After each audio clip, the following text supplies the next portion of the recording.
Hello, good morning, good morning, good morning. This is the weekly bulletin that Chris is here from the SRTV studio in London. And as usual, my teams are ready and we are here to do something special. Look at what has happened within the week. Hey, it's been an eventful week, you must agree. But listen, I'm not going to waste so much time. Let me introduce you to these people. Those of you that didn't know yesterday, the Super Eagles is the Super Falcon. I think the Falcon are women. They really doing well. They managed to beat South Africa yesterday right there in our Abuja stadium, and we'll be looking at all that. Don't mind my phone. But quickly, let's take a look at my team. They are complete. They are ready. Let's start with Princess. Princess is there all the way from Delta. Princess, how are you? I'm very well, thank you. Good morning, sir. Morning. So, well, I can see one or two things about the Okoma people again. It's like somebody managed to get into the forest to see them, and it's really. I'm very pleased with what the Vanguard did this morning. I will be looking at that. Any more updates about these people because it's like they are abandoned. Okay, that's as exactly my thoughts as well. As I was speaking now, I'm forwarding pictures to you. Which they just sent to me like right now. The moment Okay. we came on air, and so there was a meeting yesterday. Yesterday, the Security Committee (UPU) Youth Wing nationwide, headed by Director of Security Olorogu Leo from Ogo Kingdom, and the chairman also, the chairman of the committee as well, Don Efekigo from Abraka Kingdom, and of course their legal advisor, Barrister Princess. Also, these are some of the people that went to Asaba. Of course, they met with the Brigadier General at Asaba yesterday, and that gender was the condolence to the army, and of course to talk on issues bordering on the Okoma people. I did ask some question because I was just on call with Blessed some minutes ago. They're actually in another meeting now, and so he did confirm that yes, the meeting held yesterday, and some of the agendas there, some of the discussions were the condolence, and of course the Okoma people. That's the only thing they are worried about. How can these people come back home to have their lives again? And they did say that the army said they are going to write to their Port Harcourt headquarters just as for these people to get aid.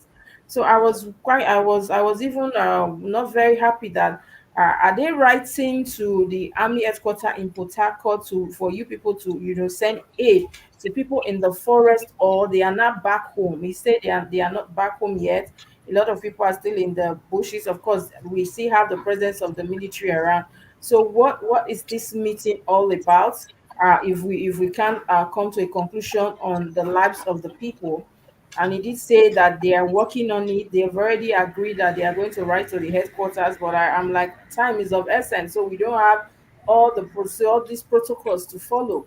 And of course, he did say confirm that 3 days ago he was with the governor and the senator representing that area as well. So they are working seriously, tirelessly to make sure that these people come back home. But the good thing is that one of them is going to be joining us to brief us more on that issue Thank you very today. much. That's a good one. Thank you so much, Princess. It's always good to have you. Please be more vigilant. We'll be asking you for some situation report. I don't know whether the doctors in Delta State managed to whether they managed to avoid the strike, whether the strike has gone on, whether more lives is. We'll do all that when we come into the show. But let's get on to other people on the program right now. Shalon is there from Edo State. Hey, the Yes, Almighty Shalom. Is it how do you call it? Is it Shalom or the Almighty Shalom? You know, today is Saturday. Is the day of the Shalom. My mom became the Shalom. You know this one that go to church on Saturday. What's the name of the church? Eh? You guys dress like Israeli. That's the people that call Shalom. But you are Shalom. Tell us about Shalom. What's going on in Edo State? those states so far has been peaceful. We still have the deputy governor and the state governor, toughing it out from what happened last time that he refused to appear, with the at the panel. But all the same, so far so good. Edo State has been peaceful. We are watching the weather. Weather has been fair. It rained heavily this morning, and everything has been good. Edo State is cool. I Edo State wonder is if cool. everything has been good though, because on the front page of the only red line on Guardian this morning is the impeachment saga of your deputy Yeah, governor. It's not looking good. yeah, I know they will look for good excuse, but that is not. We will talk about that. Like, I'll continue to flag it. My take is, hey, if he was your friend when it was all good, now he's not your friend. Tell us why he's no more your friend. You see, we can no more be told. yeah. We want to know why. We want to get to the root of it. And I said, Shaib will talk. Anyway, we'll come to that. Let's do that. Abuja, young women. Hey, yesterday you women, you saw the women performing. How was it? Good morning, sir. Good morning, sir. Morning. I went to the stadium yesterday, and as a matter of fact, for me, I felt like Nigerians did not come out massively to support the women like they would have supported the men. Yes. And come to think of it, the women, the Super Falcons, have won more trophies for Nigeria than the men. The stadium for me was not as crowded as it should be. The road was free. I was like, come on, these are our women. What's happening? But in all of it, we won. Yeah, Uh, I once stumbled on somebody's post online that now that is it that nobody knows that there is actually a match going on in Abuja yesterday. Like the woman was really speaking her mind, like that Super Falcons versus Bayana South Africa are going to be playing a match today, and it's everywhere is quiet. Nobody is going anywhere. Everything is just anyhow. But hopefully, and not just hopefully, thank God that yesterday the match was a success. That's what I will say. Thank God that the yes. match was a success. So our noise in the morning, because yesterday news there was a capture on I think the Vanguard that said we are going to win, we're going to break the Olympic jinx using South Africa, and we really did that yesterday. I mean, all we can do is maybe apologize on behalf of the people of Abuja why they choose to actually refuse to show up en masse to support our ladies. It's annoying, But these women are making us proud. They've done well, and one would have expected some little support from the Nigerian community. Anyway, Abuja has not been the biggest place for football. Yes, even when the Super Eagles are playing, it's been always a thing. And maybe the quest or the appetite for local football, if it's happening at home, is dead. But if it's on the international stage, we're all supporting the team. So maybe you guys need to project the football team out more. That is the job what the press is going to do. Because without the press, there will be no football. Let me tell you, it was the press that saw the Premiership. Premiership is perhaps not the best football arena in the world. You can see Spanish football, they are strong, they are solid. The German football, they are the same. But hey, you get more Premiership. Because Premiership will make more noise. Maybe you guys will make more noise. Anyway, welcome to this difficult, or rather, what I call it, a difficult morning. We're going to start the show with Vanguard.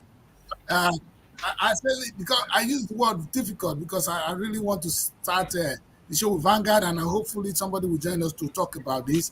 But let's look at what Vanguard is saying this morning, because uh, I will allow Abuja or one of you to go through it. Vanguard is really telling us something that we need to see. Let's go. Okay, so we'll move straight to Vanguard. The big story on the Vanguard is face to face with Okwama residents in the forest. We are dying. Army should allow us return home. This is on page 10 to 13. How gunmen in 4 speedboats killed soldiers and villagers. Soldiers killed our people before the gunmen arrived. We survive on fruits, palm nuts, no food, no water. Who invited General Amabein to Okwama? Riddles in the investigations 22 days after.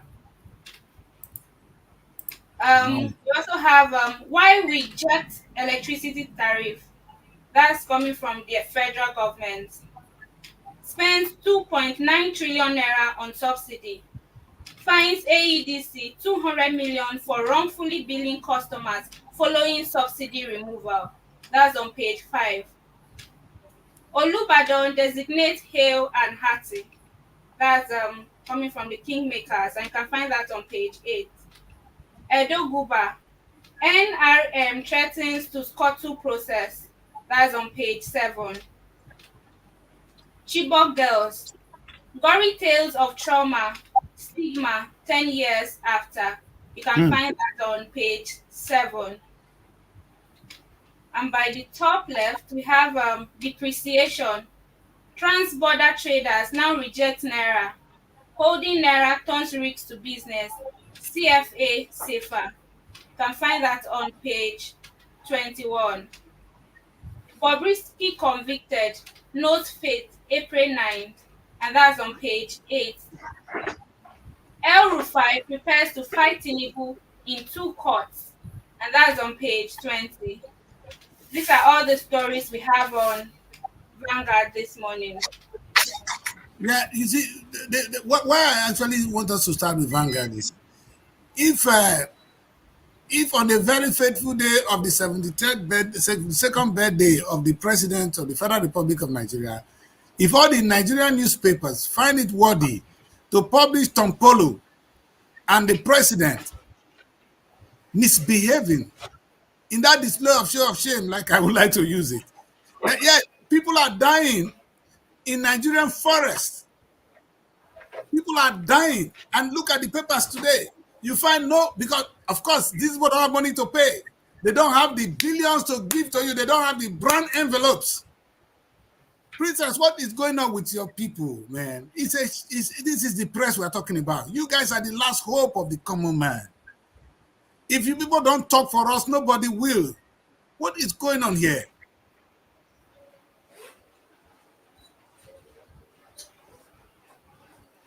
Princess, your phone is on mute. Oh, okay. Yes. As a journalist, when people tend to call us names as media practitioners, sometimes I don't argue with them because sometimes they are not very far from the truth. We know that over the time prior to now, especially during election period and all that, some of the pressed people are being bought over. And even though, like I said earlier the other day on the Tompolo's issue, we know that advert also run most of the print medias here and there. But it's a thing of shame to know that an individual, somebody that a lot of people will want to even disassociate from, especially from this area, will come and buy over a full newspaper front cover. We know how much that is. It's not even about the money, but Yes. sometimes as a media house you need to uphold your credibility, uphold Exactly. your name. And You so see, it's not basically about the money alone. And Princess, also, no, I'm happy you said this. I'm sure in the ethics of every profession, they will tell you, as a lawyer, your duty to not to mislead the court of outweigh your duty to not to betray your the confidence to represent your client. The first thing a lawyer does is anything you tell a lawyer is confidential. It can never go out. But only thing that can make a lawyer to behave otherwise if he's going to mislead the court. You see him drawing back, not trying to do that. And one would have suspected that the Nigerian press would have taken that kind of ethics, that to actually take a look at what people are dying in the forest. They didn't see that worthy. They came out and today now we have some people. Of course, it's not even a good news. It's not good news for them to work on. Yesterday we saw the president. yes, we're going to be having the spokesperson for the UPU Youth Wing Okay. today, Comrade Aboye, to speak on the meeting. But I just want to throw weight on this Okoma issue. Even though Blessed confirmed this morning that a committee has been set up, and of course to investigate, but they also are frowning at the fact that this committee is made up of the army, the military. So they are saying that there are other sister agencies that are supposed to take charge of such investigations. And don't forget also that we also have the presence of the military in Okoma. So I was trying to ask Blessed that, are you trying to tell us that although why this committee has not been set up and now we are setting up, we know that these things, look at the case of NSAS. Sometimes this thing takes time, a period of time. So what becomes of the people dying in the forest, So these are some of the issues apparently the PRO is going to be telling us the moment he joins us by 12 p.m. today.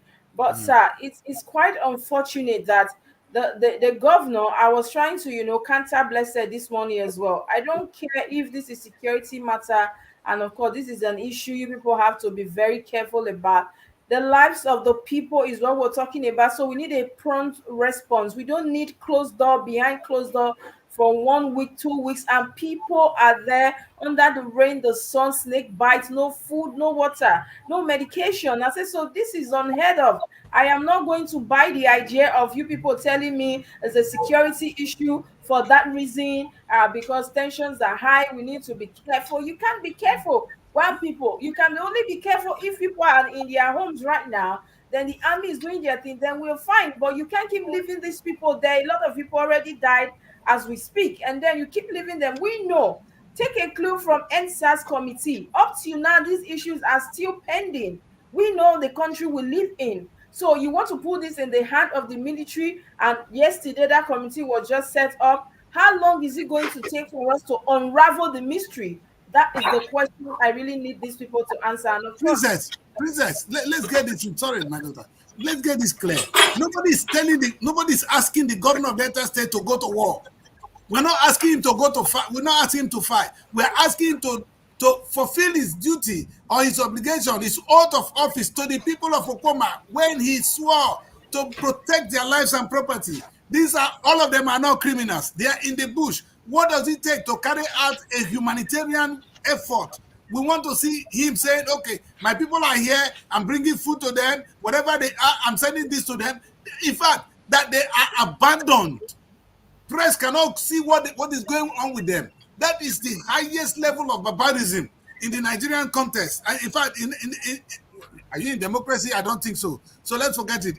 I'm so saying, are you even as surprised most time when people accuse the press, of a lot of issues, brand envelope here and there. Sometimes they tell you if you don't sort them, they are going to kill your story.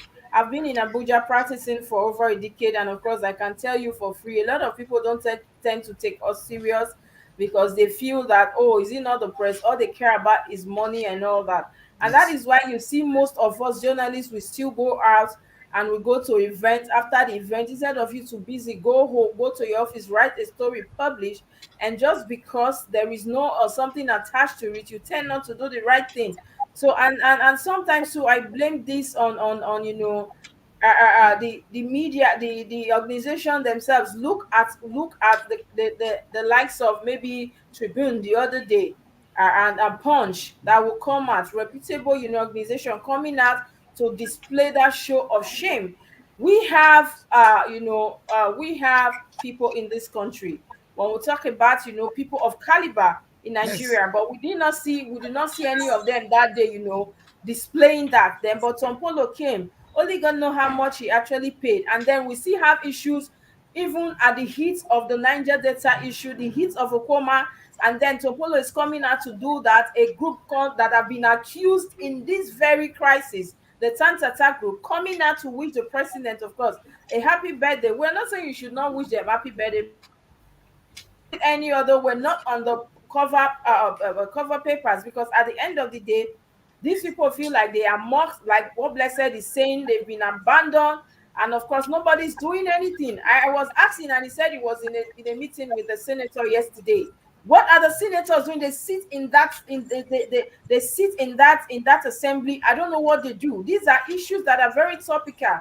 In as much as army people were killed, we condole with them, but Okoma people, thousands of them, hundreds, have been killed as well. And so I don't understand. Somebody said yesterday that, is it that the lives of the army are more special than every other person. So these are the things I really want us to look. It's painful to know that, look at this headline we're seeing here today. They have been eating on palm fruit. Just this morning, I woke up after prayer, started gulping water because I was dehydrated even from sleep. So I'm wondering, somebody standing, being in the sun and then no water, nothing at all. This is not good, sir. Anyway, It's not good. let's hope we have. I'm not going to be friendly with these honorable people today, so don't think I'm going to be very nice when she comes on, or when he or she comes on the show.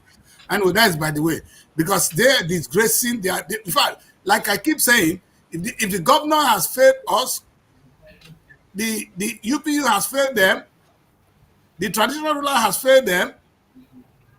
What a disaster! What a set of people! What a nation of people! How can the governor fail you? Your kings failed you.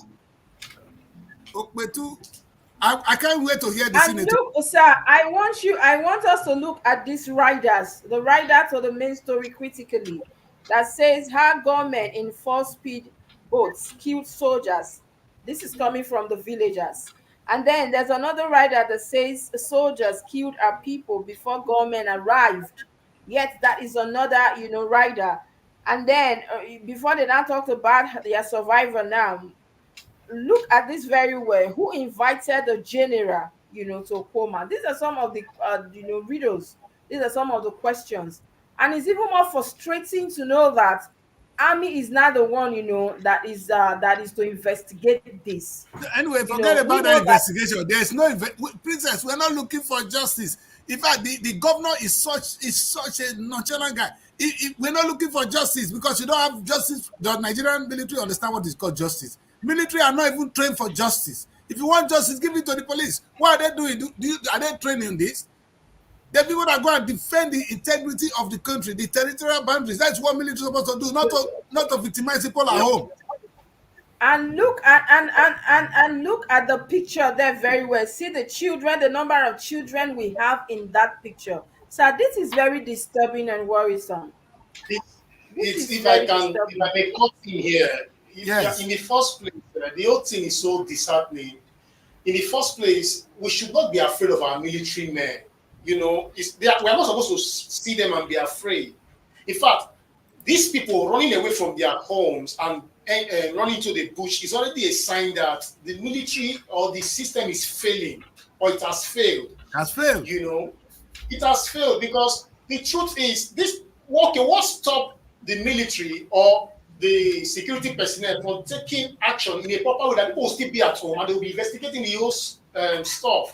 Why should people run away if you were not violent? Why should people leave their homes? And we're not just looking at the youth alone, even parents, mothers, fathers, all run out of their homes. Who does that? Which government can start? In fact, the president should look into this. It's a shame. You know what I would do? It's just unfortunate that we cannot get some images to disgrace the Nigerian government.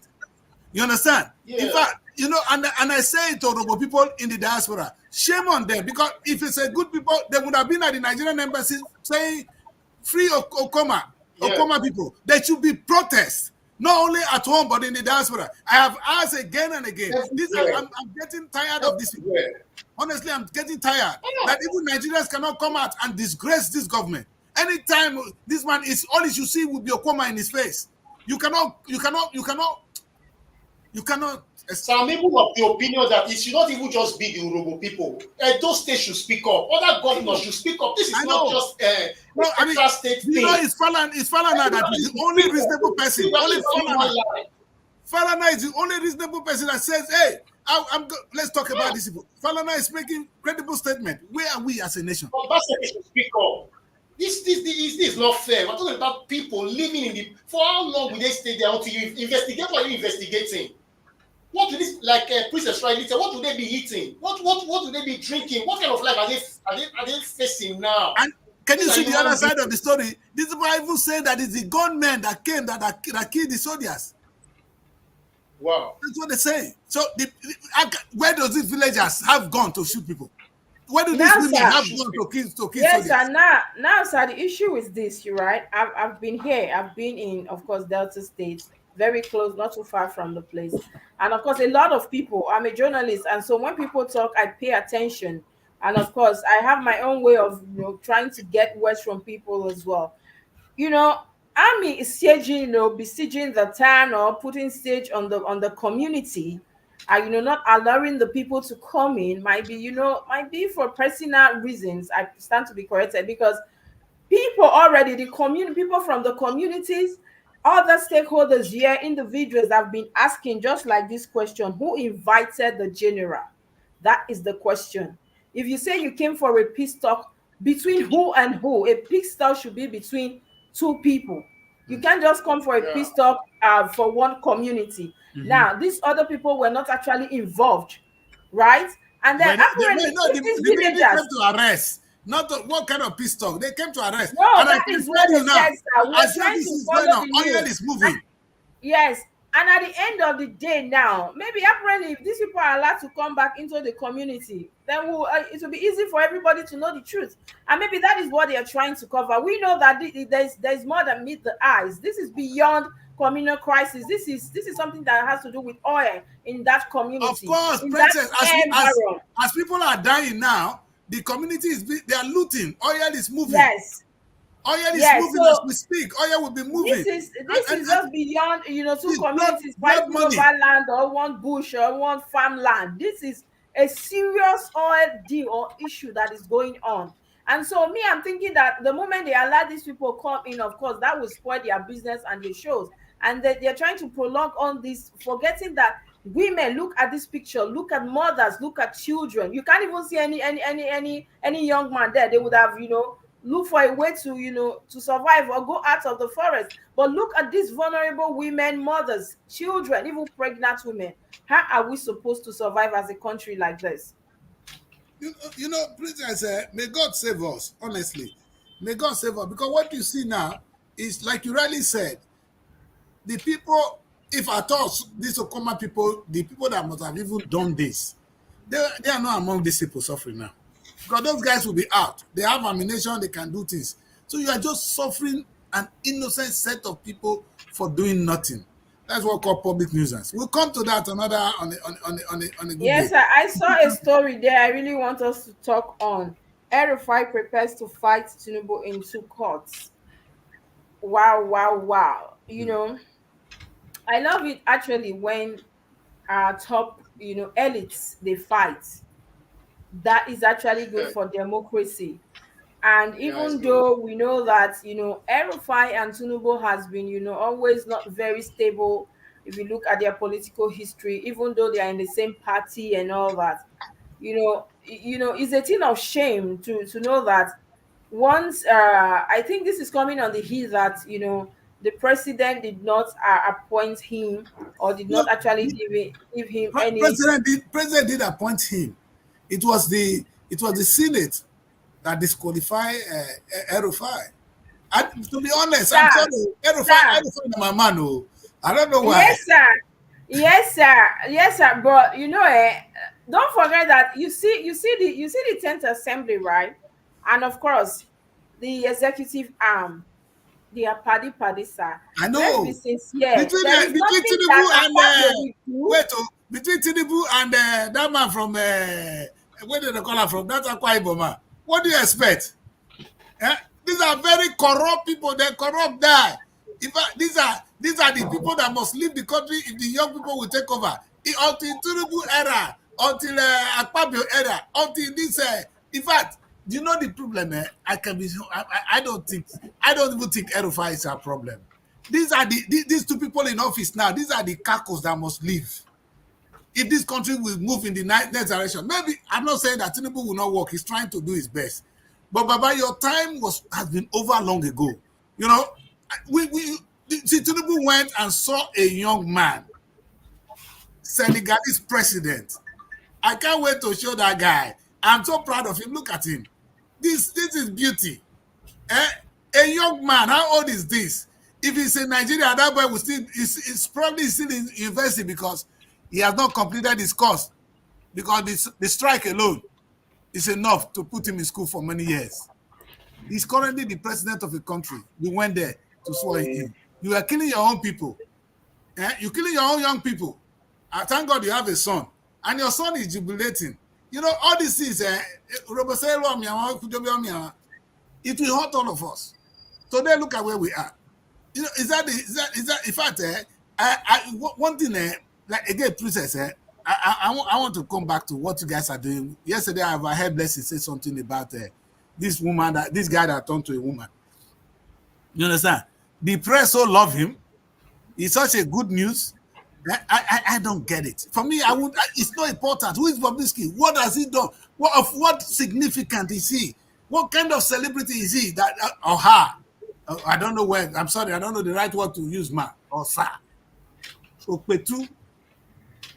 What kind of I just disaster? feel like when it comes to Bobrisky's issue, I feel like personal opinion, don't get me wrong, but this is unjust. I just feel like if you're convicting somebody, you want to punish somebody, you should be bold enough to tell them, okay, this is your offense. We have cases of money laundering, naira abuse, especially naira abuse that he is being charged for. And then we saw that in It's Nigeria Naira here abuse money laundry. Wait, it's Naira abuse money laundry. is not. No, it's not. They're not. So They're not the same thing. what kind of rubbish is this then? I don't understand. Yeah, You know, say it's really big country. we live in a confused state country. Even the agencies, they don't know what they're doing. He rather was charged, for naira abuse. And at the end of the day, we know that we live in a country where 99% of everybody here is actually abusing the naira. If you go and study about naira abuse, then you will know that everybody here is actually guilty of that crime, that offense. And then arresting Bobrisky is tying it to abuse of the naira. I think that is manipulative. Tell us that you want to crucify him for being a cross dresser or a gay or something, then we will be okay. But I just feel like this is not fair. That is my though I have nothing for against him or against the security agencies. I'm just saying that it is not fair. What is what doing? If this is the law, is the law. If you want to crucify people for abusing naira, then go to clubs on daily No, basis. Princess, if we don't say no, what you said is correct. If we don't say it, then it will happen to you, it will happen to me. Listen, if I commit a particular offense, deal with me for what it is. All right? But Princess, at the end of the day, if you are in the public figure, if you are a public figure, be careful what you do because you probably get arrested. Yeah. The Tinubu fit for church now. Now Tinubu now they go carry. They not go forgive me. But make I enter one church shit now, they go forgive me. Make Tinubu try am. So now so it be. Bobrisky should know, and it should have better. It should better know. Well, that guy should be off the public scene. That's what I'm saying. He should be out there. Because I'm worried. What kind of example is he showing to my sons? I'm not happy. Sir, like you rightly pointed out, he's a public figure. And as such, he must be careful because the truth is, people will always do wrong everywhere. As we speak right now, there's somebody somewhere killing somebody, and we know killing is bad. Yes. But when you do it in a public place, you'll be apprehended. Like Princess said, everybody is abusing the naira. Quite all right, but you can't come to the public. People right now being not just for Bobrisky. I've seen EFCC and some other agency body, move in some certain way in accustoming people that abuse the naira in parties here in those states. So I've seen it happen. So my point is, it's not just focusing. They are not just focusing on Bobrisky. What is wrong is wrong. What is right is right. And he knowing that he's a public figure, not just a public figure, a special one at that. Because you were trying to call him just that you were not too sure if you were to call him she or he. So that alone, I'm trying to be very correct. Yes, it's confusing because I don't know which one I will say that will be attention. Yes, That draws a lot of attention. He should be extra careful what he does, knowing that people are looking at him. And the Nigerian government will also be careful looking at the international body that at a point during Jonathan's time, they came that we should make it legal for people to be gay. The people have right to express who they want to be and all of that. So I believe Tinubu government will also be careful in just coming out publicly to say this is why we are prosecuting this young man. this politics, and everybody is careful at one point or the other. So Yes. I believe that if he should learn his lesson from here, and every Yes.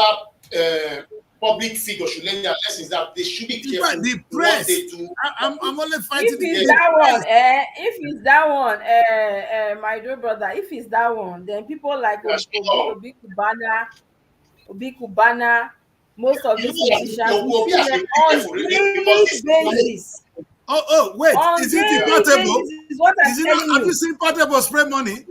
Have you seen Portable Yes. do this? Look at Portable sleeping on top of money on daily basis. So let's be very sincere. Portable is number one in this thing. And no, because there are two people fighting. I know Portable is fighting this boy. I don't know him to be a woman. Right? This young boy, Bobrisky. Yeah, and Portable, they've been fighting. So if Portable spray money, so maybe those of them, they've gone to the public, they've made a lot of money, and now they're misbehaving. We come to that as we move on, because we have important things to do. I don't want to give Bobrisky that time, because if we give him so much airtime, we're wasting our time. That's how I see it. Let us take a look at, I know, but I still want us to quickly look at Punch today. I want us to go so much fast with the papers before we get into the discussion, because I know Koma will come back on this discussion. Let's look at the Punch, please. Yeah. All right, the Punch here. Yeah. All right. Okay. The Punch here says that the major. Shalom, All right, the Shalom. major headline here. Yes. It says marketers blame supply each as fuel queues resurfaced in Lagos and Ogun State. Black marketers make brisk business amid queues. NNPC says Apapa depot empty. Queues will ease off before Salah break next week, says Meman and Hypeman. You will find this story on page 4. Then Labour threatens shutdown as federal government insists on electricity tariff hike. EFCC arraigns Emefiele Omole on fresh 26 counts Monday. Preparation for new Olubadan's coronation begins as family shares Ashwebi. Then I think you find that on page 7. It's not so clear. Then the court sentences Bobrisky April 9. Convicts returns to EFCC. EFCC custody. Convict returns to EFCC's custody. Then if you move down, you see where they wrote new bonds for sale. New bonds for sale, wahala. It says how poverty, ignorance expose girls to traffickers. You will find that on page, I think 22 and 23. Then this one says, I started cooking at 7, blind chef. This is an interesting one and an inspiring one at that. Then we have here infertility, not reason for my decision not to have children, says Bash Ali. You'll find that story on page 25. Then we have lastly here at the down of the Punch newspaper, it says anti-party state PDP groups list Wike, Autumn, and others for sanction. I think that is all we have on the Punch newspaper. I'm only speaking as a law, from the law point of view. Let us look at what Bobrisky has done first. Sorry, I don't want to waste time on this guy. But it's annoying. Why would the EFCC not grant him bail? That is the thing. Are they afraid that he's going to run? Is the money? You see, you don't keep people. You don't keep people indefinitely, or you don't refuse bail unless you think the person may run, or the offense is so big This guy is doesn't. It's not. There's no chance that this guy is going to run from justice. We're keeping him in prison. Even the court sent him back to prison. I don't understand that. Where is this? Where is the justice? Maybe the law guys in the society will be able to explain that to me. But I don't understand. Once a person wants, if I am arrested today and you ask me to come back to court on a particular day, if there is no fear, if the court in their infinite wisdom think I don't stand the risk of absconding, then I should be allowed to go home and come back. Why did they keep this guy at home? I don't understand that. That is one thing that confused me. But anyway, let's come to this Emefiele. I like Emefiele a lot. Emefiele, you are a big guy. If they catch you, I talked before, just say, Tinubu go catch you. That time when they hold Tinubu go catch you. Now that time we dey now, Emefiele must go prison. No, that be this one. No, Emefiele must go to prison. In fact, you know why this people, if they face you, what I like, I'm not going to support Emefiele today. You know why? When Emefiele was eating with the president, when he was misusing money, he was thinking he's a very big boy. This is a lesson to many of them now. Those of you there now. One day, when our time go come out, that when I sit here, when I see that, now another person go ask, now what can I do? You see, Baba, but this is the beauty of it. Sir Tinubu, president, all of you. Those of you, even in government today, that are abusing the nation, a day will come when young people will ask you this question. What have you done to our resources? Maybe you are no more on earth. But then even the shout on your name, the disgrace on your name is enough to send you back to earth. And maybe to come and face this. You see, I like that there will be a day of reckoning. Today, Emefiele will go to prison. I am telling you this. He will go to prison eventually. But that Chris, on a lighter note, did you see his big Bible? That is it. He became a pastor. The guy is so good. The guy got his point, so. Wow. That's the KJV translation. The fear of EFCC in the beginning of wisdom for Nigeria. I swear. The man, in fact, I never know say Emefiele na pastor. Maybe Debbie know. Deborah, do you know this man to be a pastor? Because in near your area small. So you know one thing with humans, when situations try to hit you, bass, you remember that there is God. That is what is happening to Emefiele right now. So when he was carrying all the money and carrying more women, he was a semi-god. He want to be president. You know how many vehicles that man branded, ready to go for campaign? I don't know who is deceiving these people. Sometimes somebody deceived them. Yeah. What has Emefiele done to think that he was going to be president? Anyway, let's go. Yeah.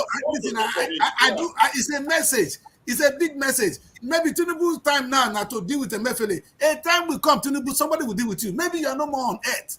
That's what I'm saying. All of you that are destroying the future of our children, a time will come, these children will get up and say, okay, these people, these are what they did. Even if they don't have you on earth to hold you, they will go to your grave, they go talk about you. And even, when you are no more here, people say bad things about you. That's the last thing you want to have.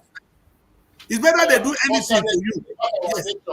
There's something about Nigeria that you may also be surprised today that even if Emefiele goes to prison, tomorrow he can become Nigeria president in the future. Yes, it's possible, but that until this era will be wiped away, until the era of people like Tinubu and Akpabio leave the Nigerian presidency, this is a young boy is going to take up. I'm projecting this, and I tell you, I'm a prophet. You will see that a day, not that prophet when say that must follow. This is that the Christ prophecy. A day will come when somebody that means well, that is clean, that want to change the country will come, and all these people will be in trouble. Yeah. That is when people like that will no more come. That's when Emefiele will no more be president. That's why people like Tinubu will not be president. That's when Akpabio will not to be, Akpabio now born criminal now. But hey, today, who am I? What can I prove it? No, sir. I'm saying it on an international platform. Because your record is not clean. But who am I to say it? I'll keep that for another day. Listen, let us take a look. And I wanted Princess to look at this other story down there. That's why I said let's go back to Punch. We see, when I see they make baby like this for Nigeria, I worried beg, about that's what I wanted to actually speak on. please. Uh, Newborn babies for sale. How poverty ignorance expose girls to traffickers. Do you think it's Don't forget. poverty? No, no, sir. I don't think it's poverty. My opinion. I don't think it's poverty. Because poverty will make you. There are other jobs you could actually do as well if you really want to raise money. But greed will make people do this, and ignorance as well. But not Ignorance, poverty. yes. Yes, because there was a time where this there was this special report that was done in a state in a community in Oguan, of course in Anambra State, where there is a baby factory where they make children and all that. And so I thought that one alone actually exposed a lot of people, to expose this kind of things to people to know that this is not the best way to go as a young girl. It's worrisome when you see people. One time I was interviewing a doctor in Abuja, and he told me that, do I know that there are places, hospitals, some of these hospitals I see in Abuja, that is just for normal treatment. No, that sometimes they are in charge of these things as well. They give out women to people who are looking for children. So what they have to do is to pay this person, they take care of this person, the person lives with them in the hospital as a patient. And when they give birth to this baby, they give it to this big person or the person that is looking for the child, and the next thing they pay this person off. That so most of these hospitals as well, they are baby factories here and there. And I like, do people still do that? So it's so worrisome. And another thing that is more worrisome, if you look at these pictures critically, is the fact that a lot of these people are young people. Once you Yes. look at them, they are, range from the age of even 16, 17 to 20. And so it's very disturbing to know that a lot of young people can engaged in this. So sometimes I ask, where are their parents, their guardian, or their family members? And at what point in time in a society did we degenerate to the level of, young people who are supposed to be, doing something for their future, engaging in such acts? And so I think people that are caught here, not even these children or these girls, but the people in charge. We know we have people, women, you see old women taking care of these people. They should actually be prosecuted for this. This is something that is on it is, in fact, I don't know how to describe this, that the young people, all they do is to have sex and then keep having children they will not even see. The moment that the child comes out, they are taken away to somebody you can never see again in life. And so I don't know how they're able to live with this, but I just hope that the government and the media as well, these are the things that the media is supposed to, this is where we're supposed to, put our feet, things like this that has to do with people, not just, people being paid and then they write Not whatever envelope. they want to write. So I'm really is disheartening, sir, and I hope that these people should be prosecuted, sir. It's sad. It is. It is. I don't know if I can add my voice to that of Princess Home. Yeah, go on, go. Looking at it, the truth is, we cannot actually rule out poverty completely because it depends on how you see it. I'll give you a story from the Bible where um, two women, because of the famine or hunger in the land, two women came up with a plan. The first one said, let's kill my child today and eat my child. Then when we are hungry again, we kill yours and eat yours. If the second woman agreed and said, okay, so they killed the baby, the child, ate him. When it was time for the other woman to bring a child, she ran. Now, this story we explained something about poverty. Now, one of the 2 points, one supports what Princess just said, that it's not poverty. While the other one support the fact that it can be poverty. Poverty can make you think that you are dying now the next minute if you don't do something about your situation. And if you're already faced with such knowledge or such impression in your heart or Yes, such yes. anxiety, you When you're will in want that to state do of anything. mind. Yes. Yes, it's psychological. That's why the word ignorance almost balances everything anyway. Your state of mind, at that point, you think that this is the only solution. When you are faced with a situation and you come up with an idea, at that point, the idea on your mind looks as if it is the only solution, is the best solution to you. It's the person looking at you from outside that can tell you, oh, you can do it this other way. But the truth is, at that point in time, it was the only thing you can come up with. People going out to give birth to make money, you may be surprised that if that is the only thing they could come up with. When the mind is blinded by poverty or lack, you can hardly think beyond that level. That's yeah. Shalom, I agree with you. I agree with you, Shalom, yes, because for a woman to go into a hotel room and say I'm prostituting, you understand? When there's a lot of options for her, those are the kind of things. It's a choice. It's a choice. I refuse to believe that. It's actually a choice. We all started from somewhere, right? We all started from this very point like this to coming up to now. So I feel like it's a choice, like what I'm saying.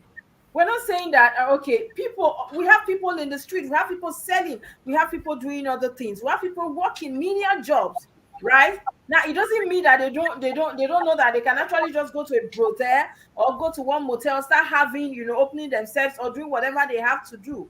You sitting down or lying down for somebody to, come do whatever they want to do with you. And of course, growing a child is actually stressful. Do you know that? It's another stress entirely, being pregnant. And so this is a choice because it's greed. They feel that, okay, once I'm here, these people will feed me, they will take care of me, and before you know, I will make a very big money. That is the money they are looking at. Because of course, nobody will come and buy your child for less than 1 million naira. I don't think so. The ones we saw from the Ogu and Anambra scenario, they sold for 1 million, 1.5, 3 million, depends on the sex of the child or whatever the bargaining power. So I just think that is a choice, sir. This is what they have chosen to do. And don't forget that most of these people are brought from other villages with promises, which most of these women, we know people like that. I don't want to mention the state here, but we know people like that will go and bring children and deceive their parent that, okay, I want to take this child to work in Abuja. I want her to be working this at a salon. After that, she will make her own money. And because these parents also know that, okay, nothing is working here, they will give these children, hoping that these children will go and make money working as a salon help person or working in one house as a house help or something. And at the end of the day, these same people, take these girls so where they are locked up to be used as sex slave and all that. So I think it's a choice, sir, really. Yeah. In as much as a choice, sorry, I'm responding. In as much as it's a choice, we are trying to explain the same elephant here. Yeah. We are trying to explain the same elephant here in the sense that if you say it's just based on choice, everything we do is born out of choice. But you see, that young man that is with a gun at night that said to himself, if I don't, let's say for instance, he's even owing somebody money, he needs to pay money, and he does not have the education, there is no skill. At that point in time, the only thing that comes to his mind is an easy way out. There are people who are actually faced with challenges and they don't have an option. See, poverty is something that we have tasted. So when we speak, even if you say we had choice, but there was a time it looked as if the world was going to crumble. There was a time that it looked as if there was no way out. Days there was no food, no water, and all of that. But if, for instance, who knows, maybe God just kept me out of his infinite mercy that I could have joined back gangs because I wanted to come out of hunger, I wanted to come out of penury. I probably, maybe there was a time I was even trying to look for back gang to join because I was tired of the hunger. Though you call it my choice, but you see, at that point, that's all I can see. That's the only thing in my face. We're saying there are three things here.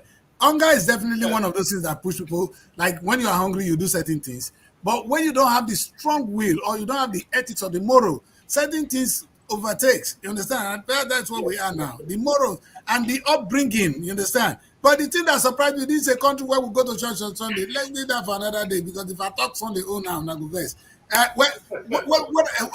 what I like about Princess.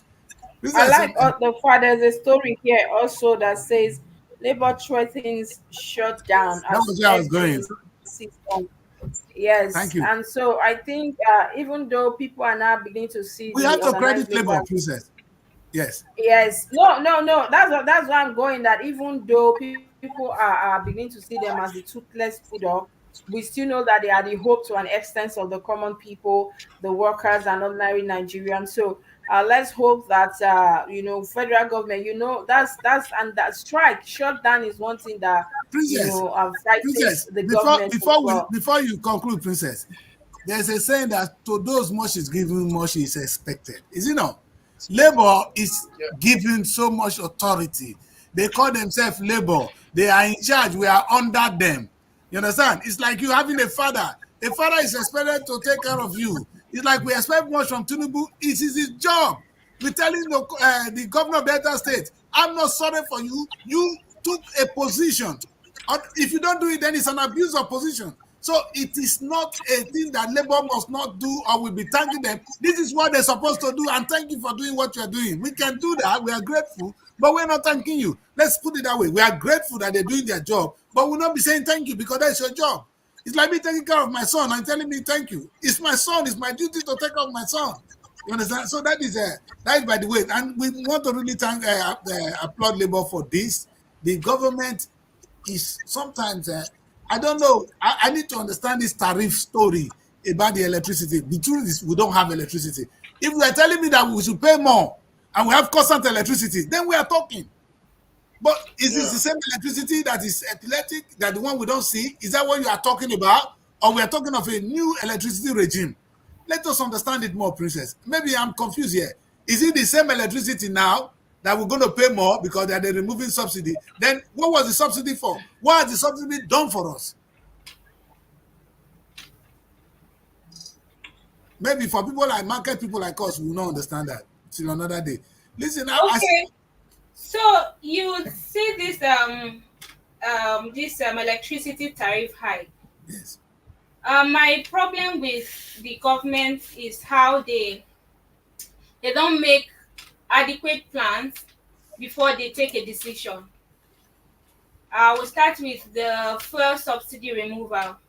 It just came suddenly. There were no plans.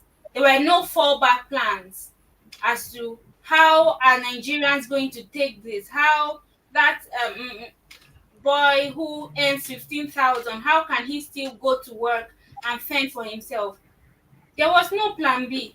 Just woke up and the fuel subsidy was removed, and then Nigeria, as usual, we struggled around it. We tried to balance ourselves and all of that. Just move. Suddenly, they said you're removing electricity subsidy, and here we are again. Now remember that when fuel subsidy was removed, now fuel is very expensive. Now the electricity in the country is not stable, and so most businesses rely on fuel to run their businesses. And now subsidy has been removed with no plan B. We don't know. So after this removal, what happens? Where are we going to? Where are we headed? There's no plan B. They are not saying that, oh, we have removed fuel subsidy. We have come up with this excellent solar plan that would then do this. Okay, we can now have solar this at discounted price. Something, just nothing. And the government just leaves us. It's like you're holding a child's hand and then you're crossing the road and suddenly you leave the child in the middle of the road. Where does that child go from there? So where do we go from here really? Where does the government want us to face? Because small businesses are suffering. No matter how big or established you are in this country right now, there's no way you will not be affected. So the government is just leaving us hanging just in the middle of nowhere. Where do we turn to? Fuel is high now. Electricity tariff has been. It's not like you said. It's not like we even see this electricity. It's not there. You in a whole day you can just come back. Like sometimes I just go home and I hear my neighbors are like, they brought the light in the afternoon, and That's I'm it. there. You won't see the light.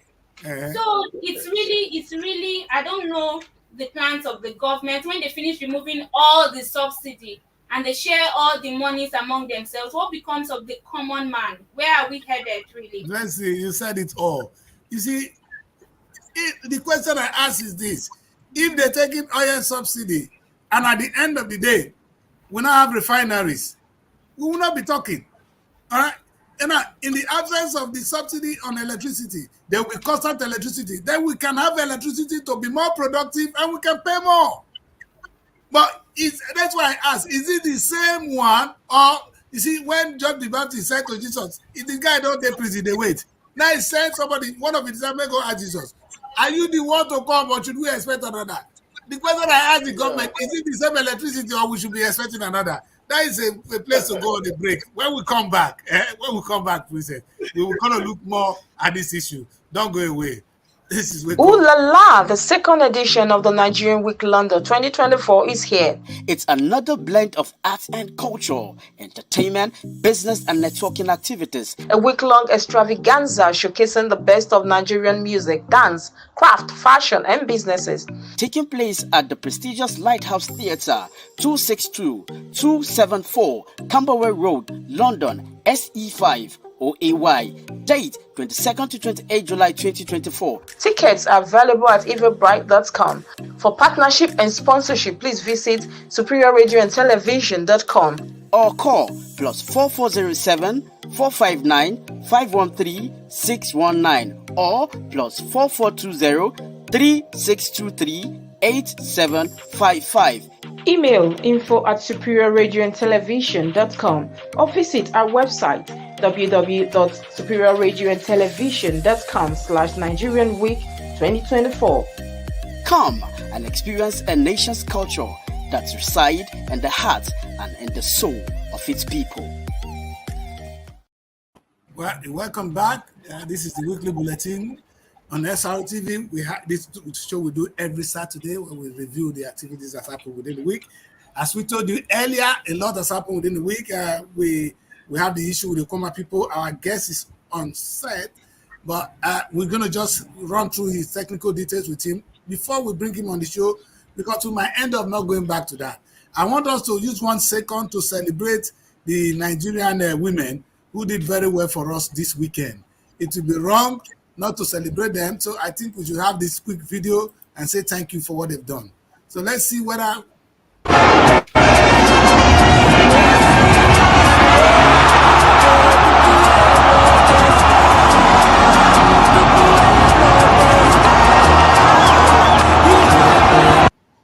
All right, that is just the only goal we got in the match from Abuja. We're proud of you, women. I know a lot of women in the platform. You're making us proud, So we're proud of you, women. We just quickly want to do that before we go into more. And that would be, at this moment, I would say we're going to bring in our guest, but I think he's going through some technical issues where we have time again to look at that. If we are expecting him, then the best thing we should do at the moment is maybe go into Guardian quickly and see some of the headlines on Guardian. Guardian always make us proud before we have him ready for the show. Okay, the big story on the Guardian: Naira appreciation. Don't expect reduction in price of commodities now. Why not? Experts wants Nigerians. That story is on page 2 of the Guardian newspaper. We have another story that says, power, 2.9 trillion naira spent on subsidy. Federal government still protects 85% customers. This is from Minister on the news page 3. We also have another story that says, fuel scarcity looms as queue surfaces nationwide. This is on the news page 3. Tinubu hails special investigator for job well done at CBN. That's found on news page 2. And we have provide good governance, not seeking to malign me, Ganduje tells Kano governor. That is on the news page 3. Impeachment. Panel rounds off sitting, set to write report to determine Shaibu's fate. That is on the news page 3 as well. Then on the top left, we have building confidence, assertiveness, critical for women to succeed in careers. on the Guardian Woman, page 15. And how sport can deepen peaceful, inclusive societies. That's on Saturday special on pages 24 and 25 on The Guardian. Then the last story we have on The Guardian is Olubadan designates Olukuleyin will be crowned soon. That's from Oba Adebimpe. And that story is on the news page 3. That's all the story we have on The Guardian this morning. This All right. afternoon. Yes. While we take a quick look at some of the stories, I want you to know that we'll be joined by a guest shortly who will be talking us through. They were among the people that sat down with the governor and the military to talk about the Kuma people. So we're expecting them to join. It's already actually on board. But before let's quickly do that. If not, I wanted us to look at the red line on with the Edo people, but we'll have more time for that. Let's quickly have our guest to join us. Comrade Boy, let's see whether we can have Comrade Boy right now. Comrade, that's why I was waiting to see if your system is already working. Let's wait. Okay.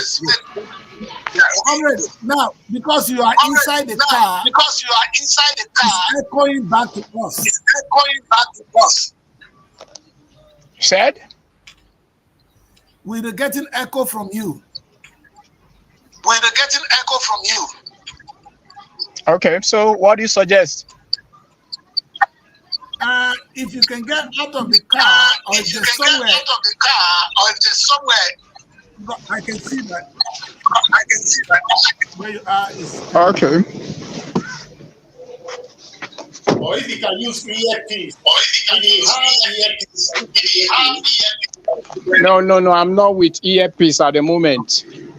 Can you hear me clearly now? We can hear you. But I think the echo remains. Maybe it's on your setting of your phone.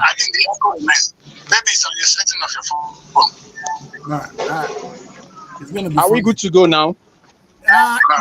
You're getting echo. Do it. Your sound is not well set, sir. And your sound is not well set, sir. And we don't have a lot of issues like this. Probably not communicate. He needs to log out and come back again. We can't talk to him like this. No. Yes, please. Yeah. And when we have some good audio from our guest, we'll bring him back. I know Princess will take some time to set him up while we look at what we had on Guardian. Guardian was giving us some interesting stuff here. Again, Shalom. Those of you in the Shalom regime, look at your deputy governor. He's on the red. Edo is a red soil. So you guys decide to go red on your deputy. Yeah.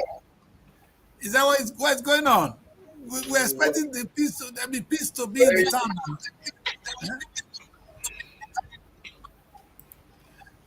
Why it seems like that's where it's going, but I'm still kind of hopeful that things will go peacefully. Just try to keep hope alive for him, because I actually want the Obaseki's administration to end well, and he should end with his entire team. That's the way just my opinion or my desire for him. I actually want everything to go. Although there are a lot of things that have happened and all of that, but I think peace. We can still allow peace to reign. We can still allow peace to take the center of the stage. For me, I will strongly advise that they should let things go and just play the peaceful card here for me. But things are going really hot and red, and it's not like where it's going. I don't think it's the best way to prepare for an elections. Anyway, I don't even know whether PDP deserve Edo State or APC deserve it or Labour. All I know is that it can be done better. Yeah. All right. Let's quickly see whether we can have our guests back, because time is fast spent. Hello, comrade. Your sound is mute at the moment. So when we unmute your sound, let's see how it goes.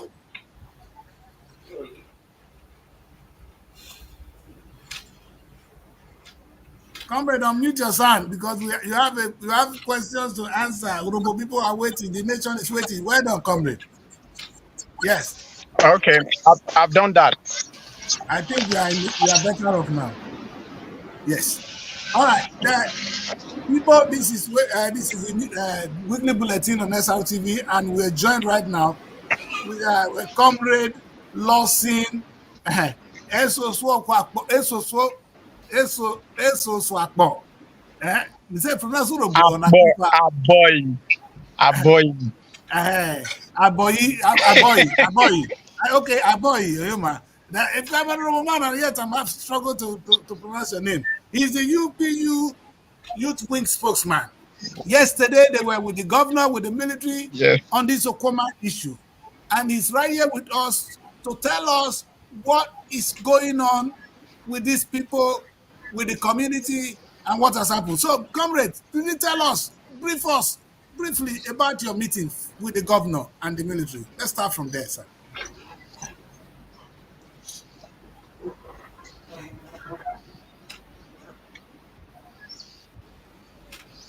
You hear me?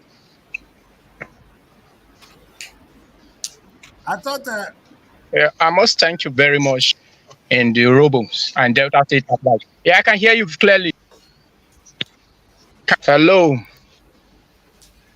Yeah, we can hear you, but your network is funny. So, go on, sir. I said I must commend you for this wonderful interview, and at the same time commend you for the work that you are doing in Delta State and Roboland as well.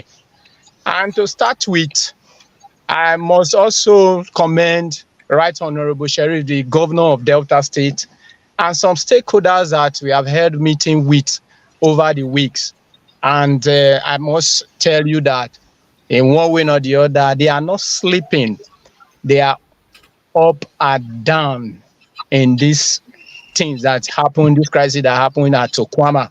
We are really pained about this crisis whereby we lost our giant military officer. Not that no one is happy over the incident. And we must say we condemn every activity that's happened. But we are on the feet. We are on our feet to ensure that sanity is being restored and a due process of the law is being followed. When we had a meeting with the governor yesterday, and a lot have been discussed how things should be. And the governor all together with us, we went to Asaba, we met with the military men, the board of inquiry that was set up by the president of Nigeria, which is Ahmed Tinubu. And they make us understand that they're going to follow to the latter, the basis of the law. That what they are going to do, they are not going to punish an innocent persons, but those who are the perpetrator of this evil act must be brought to justice. And they try much as possible between now and, because we pleaded that there are a lot of our people in the forest, they are crying day and night that they want to come back. So it's also a part of our agenda, which they assure us that sanity will be restored, peace will be restored in the communities to ensure that everything is in order. So I must let you know that the governor is not sleeping. Even the senator that represented data center is still on the issue. Everything that they are doing, they are trying much as possible that sanity is being restored, peace is being restored in the community, and those people who perpetrate this act, they are brought to book. Thank you. Aboyi, you agree with me that time is of the essence here. People, as you can see on Vanguard this morning, the Okoma people, women, children are in the bush. We've heard story of snakes bite. People are dying daily. Yet you sit with the governor and say, governor is working, thank you. Senator is working, thank you. But the people are still dying. The language we hear today is people are dying. The people should stop dying. We should stop killing our people. If any soul that die, it's our fault. So I want to know, when you say you are looking for the patriotator. You started by commending the governor. You commend you commend us. You commend the governor. You commend the country. You condemn the act. You've not really.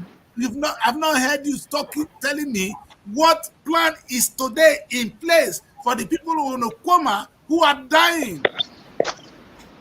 I want to know what is happening today, not tomorrow. Today, because people are dying today, they're not going to wait till tomorrow. Time is of the essence.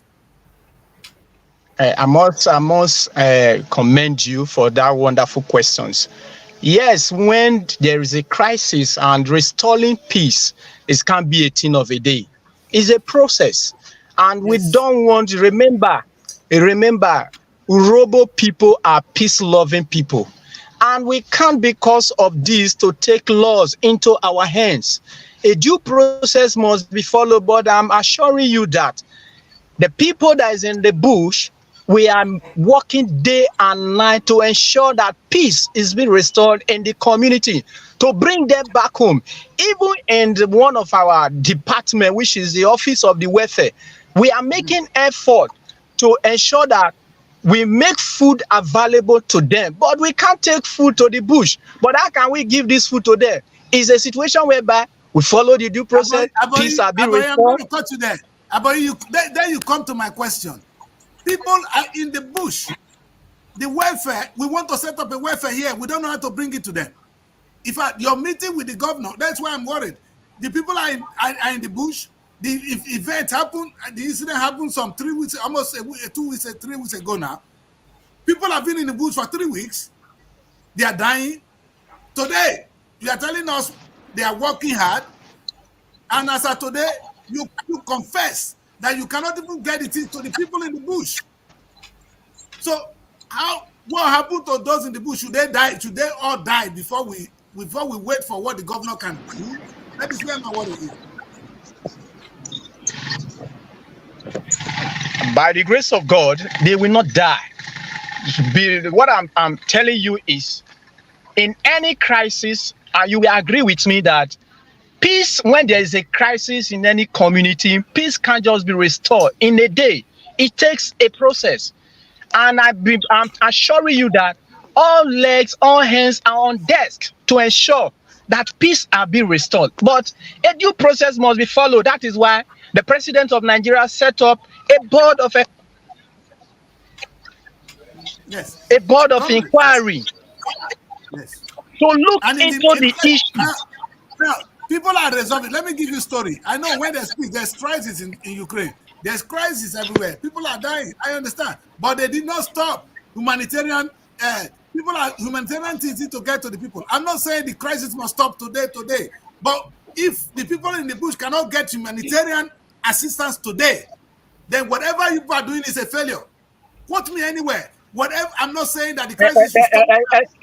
Can I cut you short? Can I cut you short? That is the more reason.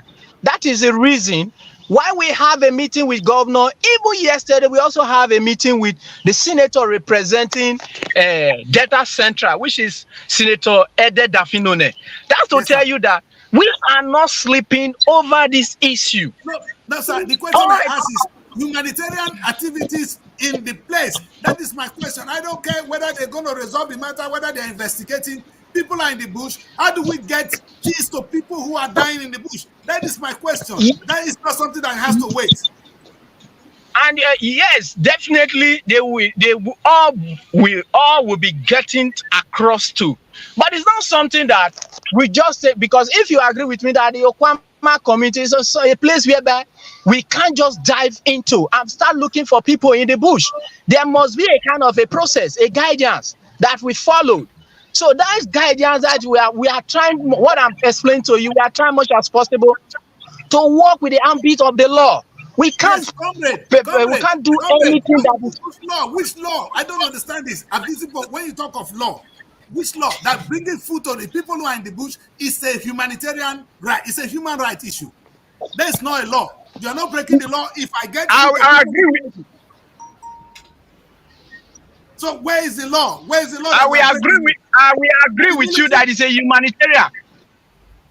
Yeah. And we agree with you that it's a humanitarian, but What I'm letting you know is that presently we have not been able. This is why we couldn't. When we're trying to penetrate, but we could be surrounded by the military personnel, which they're trying to make sure that anything do not destroy more than the extent that he has gone. And I believe that doing that is to make sure that things should be as it is, and we on our own part we have things already in our cover, but we can't just go into. We don't know their whereabouts. I must tell you the truth. We don't know their whereabouts. When you say in the book, comrade, all right. Yesterday in that meeting, the army did say for you to start giving aid, or to be able to give aid to these people stranded in the forest, you need to write to the headquarters in Port Harcourt. Am I correct? yeah. And so this is our worry here, comrade, right? We all are yearning for one thing. And the thing is, time is of essence. We are looking at time. And don't say we don't know their whereabouts. Yeah, correct. Okuma has a forest and people are there. I want us, I don't know if we can display the Vanguard newspaper or the Punch. I don't know the paper for Yes, him to see. Vanguard. And comrade, I want you to look at this. Yes, paper. I've read it this morning. Yes, now this is our women. I've gone through the Vanguard. Yes, sir.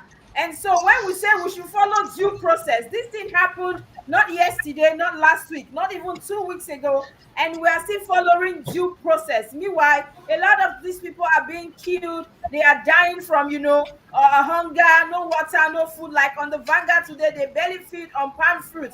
No water, no food, no shelter. So, sir, how long do we have to wait for, the government or the army or the Urobo people or whoever involved to follow the law, this law? How long do these people have to wait? That is the question we are I must say thank you. I must thank you. I will tell you, when you say how long, I will tell you that in a very short time, because before now there's no medium whereby or a recommendation or what to do. But after yesterday meeting, they made us understand that we should write, which we are already in process of doing that, so that we can be able to render our humanitarian service to those victims that is in the bush. And that's what I'm telling you. We can't just go and start searching up and down in the bush looking for the Okwa. They are our people, they are our brothers, they are our sister. We are in pain because of this crisis that takes a lot of lives. Nobody is happy over the incident. But how are we going to go about it? The issue has happened. What are we going to do? We have to plan and strategize to ensure that this is being done the way it ought to be. We can't be from one crisis entering another crisis. So I must tell you that the issue that Army recommended we should write, which a hands is already in the place, the Secretariat Department is on it already, which I believe that soonest everything will take shape the way it ought to be. Comrade Aboyi. Thank you. Comrade Aboyi, I'm sorry, Princess. I know Princess have a lot of questions, but her network is gone. Princess. Yes, I think I'm having network issues here. Now, yes. Comrade, I want us to be very careful when we come here to speak, right? And you did commend the governor for doing so well. You didn't commend specific persons, but if I would like to know also, comrade, when you say you don't know where they are in the bushes, you cannot look for them. Are you able to assess the community then? Looking for them is the problem. Let's know where the problem is. Is it assessing the community first, or you've been able to assess the community but you couldn't find them and you don't know where to look for these people? Let's be very clear. If you look at if you look at the case of crisis and it happened to lead to killings of some persons, it's not a duty of an organization or a person per se to dive into the community to render humanitarian. There are a process. If you agree with me, there are due process to follow, and there will be a guidance even the people, which is the military personnel or police officers, they will be the one to show you how to able to get to these people. So it's not something that I will just get on my own on the group UPU youth wing on our own. We get that is why we continue to appealing to government to able to come to the aid and restore peace in the community. A process must be followed. We can't just get up as an activist and start moving. No, comrade, I'm happy you Is are a comrade. Excuse me, and with all we have gotten so far, every information, because we move with them, we try much as possible reaching them through calls, even in person, and with the details and information given to us. These people have been in the bushes, no way to charge their phones, no way to connect to the world. They are in the forest. That is what we're I have a seeing on the simple news. question for comrade. A very simple question for comrade. Comrade, is the community under siege because the press cannot go in there? Do you agree with me that there is human rights violation on the people of Okwama? I know you went to a meeting yesterday. Was that part of the discussion? The people are now. It's a place where the press cannot. They are not a war zone. Nigeria is not a war. Okwama is a part of Nigeria. Press cannot get in there. You cannot get in there with food. Are you at war? Who at war with you? And not to add to that, so not even medical personnel can access there. Now, the question I want to ask: if the Senate president representing that zone, if his mother was to be in the bush, what will be the response? Thank you. If the governor's mother or is in that bush, family is supposed to be in that bush, how will the response be like? We should face the fact here, sir. The fact is that there's too much power given to the military to do just whatever they want to do. That's the fact. Because these are human beings in the bushes, in the forest, being right now. I don't know what to think. I don't know if I should think. That these people are being. Yeah. If I may respond to your opinion, you will agree with me. You can't use crisis to resolve a crisis. Peace, there must be a process to restore peace. Yes. If you ask a question that if you ask a question, if it happened that the senator's mother is in the bush, what would the senator sleep over the issue? The answer is simple. You don't expect senator to mobilize his own person or your military men to the place, but there must be a way out, which is the law, the process. And I believe that the senator is on it.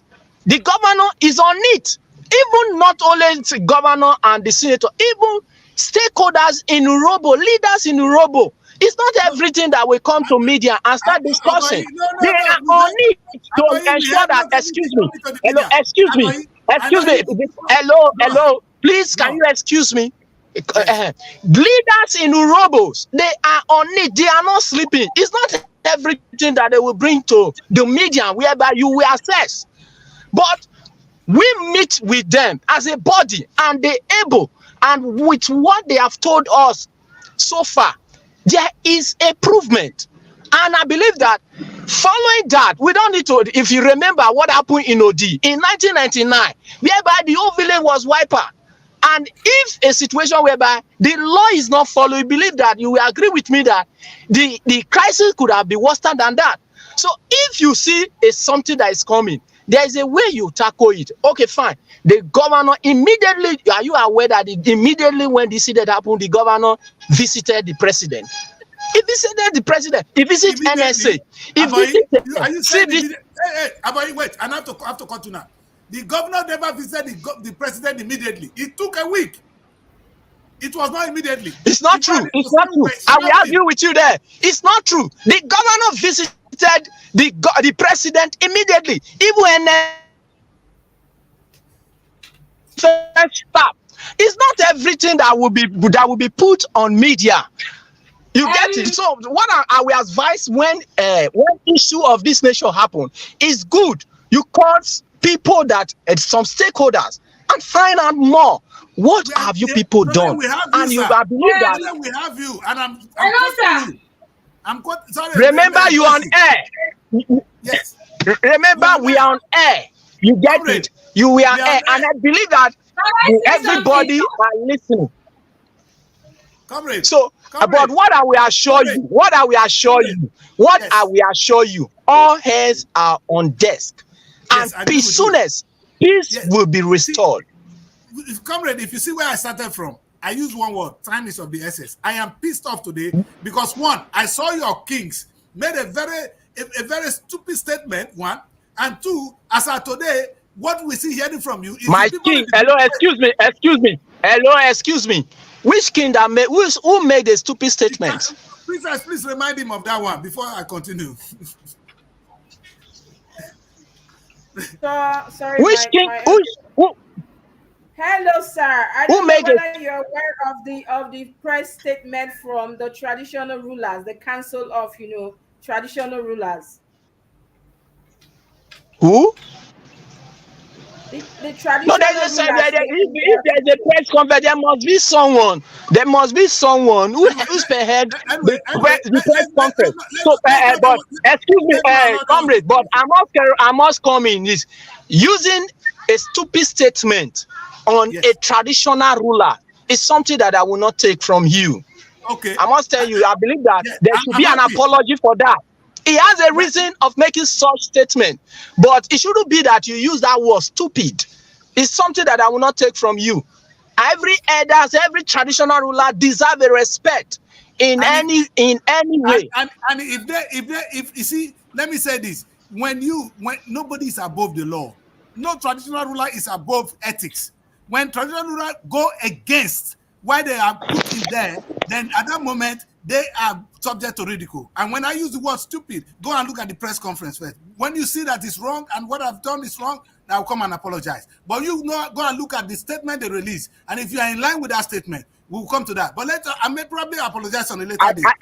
As a pressman, I don't think that it's right on his. I know you want to use the word stupid. In the media. I probably apologize another day. Yes, I agree. Listen, emotion is high right now, and I agree with you. Hey, no, comrade, what I'm against. Comrade, yes, emotion and I will not accept it from you. Yes, comrade. I must tell you, come to that. I'm sorry for that. Listen, I have questions. That would, comrade, it should be retrieved. I believe that you should withdraw that statement. And you're not listening. I said I withdraw it. Oh, don't go away because I have more questions for you. All right, we're coming to that. Okay, comrade, I even wanted to ask him a question. I don't know. It's getting hotter as the day goes by. It's going to be hot. Of course, it's going to be hot, and that's the only time we will get, to the bottom of this. Joseph said, comrade, please. See, the question, there's a question on the board here. That's what I wanted to ask. There's a lady here, Precious. Joseph said, please answer the question. How long should our people wait? When I said this, that's the key. That's the question. And you're telling me that they're asking you to write. You were in the military, you were with them, there's human rights abuse in your land, and you could not even insist on that we cannot write. People are dying. Let us just give them food first. If they allow humanitarian community or effort to go in, then we're cool.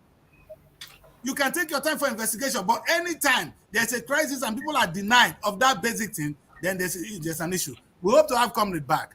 And that's why I wanted us to do every other thing before it is this time. And I hope, Comrade, you are back. Good. Well, Comrade back. Comrade, let me see. My name is Adi Chris, and let me say, I will draw my statement so that we can deal with the right things. Let us do this. And the question here, before we even talk, there's an audience asking you. He said, Comrade, please answer the question, sir. How long should our people wait? This is coming from Preacher Joseph. Is how long that our people wait? Yes, I will tell you that it's no more. It's in no distance time. I believe that between today, after the meeting of yesterday, I believe between a day and interval, they will return so that the law will be followed. With that meeting that we held yesterday, I believe that an intervals of days, people of Okwama will return to their community while the investigation will be going on. And that is what we pleaded. Are we looking at 2-3 days, Comrade? I can't just tell you. I can't be specific of the days. But I'm telling you that in a short distance, in no distance time, peace, the Kwama people will return back to their village. After the meeting yesterday, because after the meeting yesterday, there is a lot of success and a lot of discussion that was a lot of things was discussed, and I believe that with that meeting, things will go in the right directions. It's an assurance. All right, comrade. I know my people have more questions, but I'm coming back to you. Blessing, I think you have a question for comrade. Yes. I wanted to say that the people in the bush today, it's recorded that they've been there for over 22 days. And while deliberations, like you said, deliberations are ongoing, there's a process, they want to settle and all of that.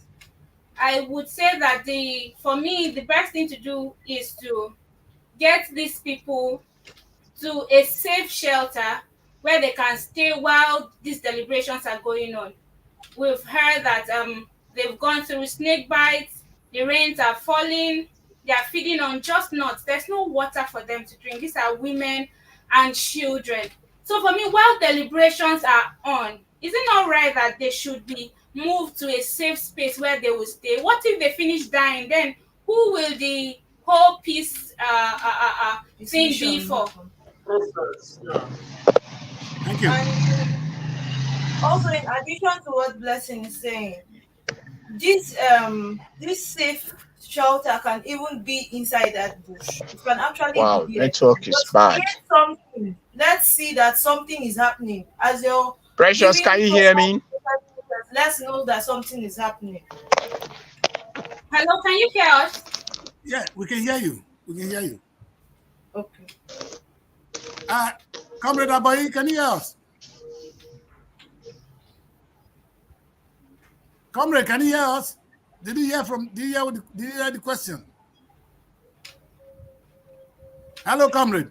All right, comrade is having a little bit of network issue, but a very good question here. This person is supporting me, perhaps. President Joseph is saying, kings who have no regard for the people, or which king? What they wrote is shameful. Is it not? It's not about shouting here. You all go and do the right thing. Thank you very much, Precious. You see, this is a very deep issue that I know that they're going to jump on it, and I just decided to withdraw. I get off the scene for that. Anyway, my people, this is the weekly bulletin, and we've been with Comrade Aboyi. I'm actually very pained that my network is frustrating me here. We still have Comrade on the platform. We still have him. Let's see. Comrade, I'm trying to get him back. Comrade, before we let him go. Yes, Comrade, one more question. The princess have a question for you. We'll do that before you leave, please. All right, Princess, over to you. Okay, the network is not really, network is not friendly. I know it's not. I was going to ask, Princess, go ahead. Are you there? Yes. I said I was going to ask the comrade if he's aware of, the comments coming from, the people over.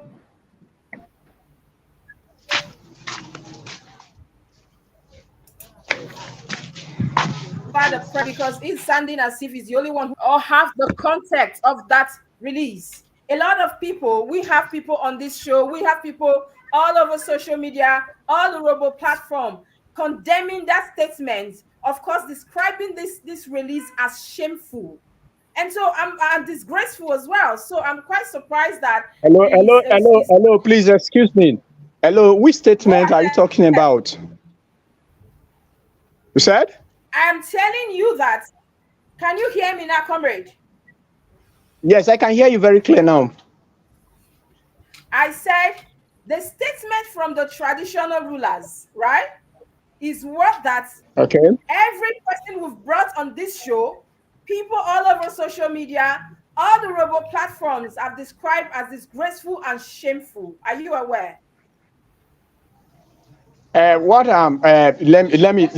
me see. I've not gone through the statement, and you refuse to tell me the statement. But what I'm arguing at is for, I don't know his name, is one of your presenters. Yeah. What, My name is Daddy Chris. My name is Daddy Chris. God, that I said it's a agrees. stupid So, statement. That's what I said. yes. And that's what annoys you. We'll come to that. And I think we Yes. have a question here. The question is, So what I'm saying. What I'm saying is that I don't really know the extent of the statement, and I ask what statement that agrees is unable to disclose to me, and I'm only agree that to use such language, such words in a traditional ruler of my culture, that is something that I will not agree and succumb to. You get it? So I don't know. I remember, message is best interpreted by the word, by the receiver. Everybody has their own opinion when issue arises. You get it? But let's try to tackle issue on an objective base so that sanity will be restored and peace. All we are yearning for is peace to be restored to who? To where? To Okwama community. Comrade, there's a question from my team in Abuja. Yeah. I'm calm. Calm down, comrade. Calm down. She asked that now that you are saying that you are addressing, you are negotiating, things are ongoing, which is all good. Is it not better that the people are kept in a safe place? The people it's not negotiation. It's not we are appealing. We are appealing. It's not the negotiation comes with pride. Hello. If we are not negotiating, it's a dialogue. Negotiation, it comes with a prize. It's a dialogue and appealing as well for peace to restore. So the use of our words should be what? Should be mindful of the use of our words. We are not negotiating. Negotiating is a give and take. We are dialoguing how peace can be restored. You can continue. Don't go into that English language. Let's not go there. I said you went to the military to dialogue, right? Let's not even go there because we're going to be here all day. The most important things, comrade Aboy, you are here to defend or to tell the Nigerian people what you did in that meeting. The question they asked you is, the people are still in the bush. What are you going to do for those people who are in the bush while you are dialoguing with the military? So let not go. Maybe if I use dialogue now, I use another word. Let me use your word now. While you are dialoguing with the military, what happened to the people in the bush?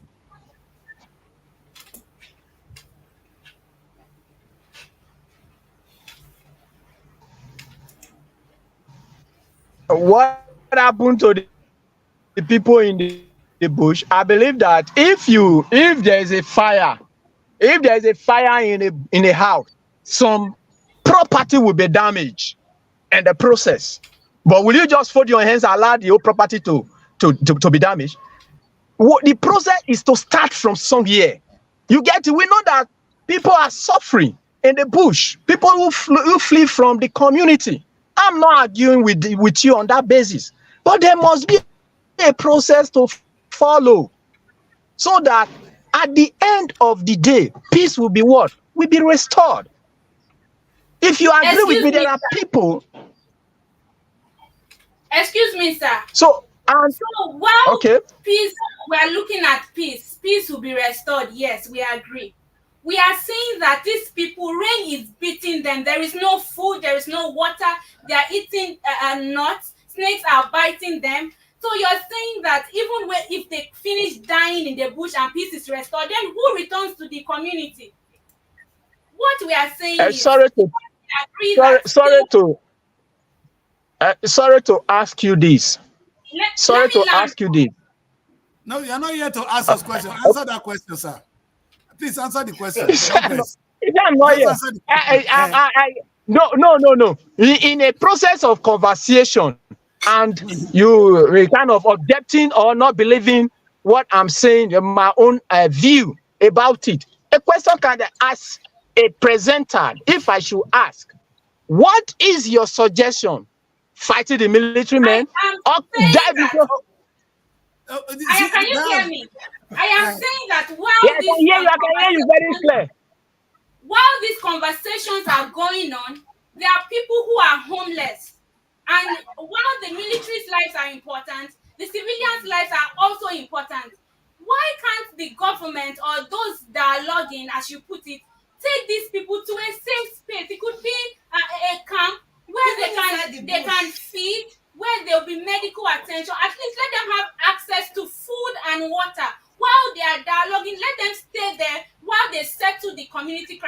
that these people still left in the bush like animals. And it's been 22 days. It's not easy to stay in the bush with no shelter, rain falling, hunger, no water for 22 days. And I know this country, it could be that we would be here in the next another 20 days. You say they are still dialoguing. So if these people finish dying, who will return to the community?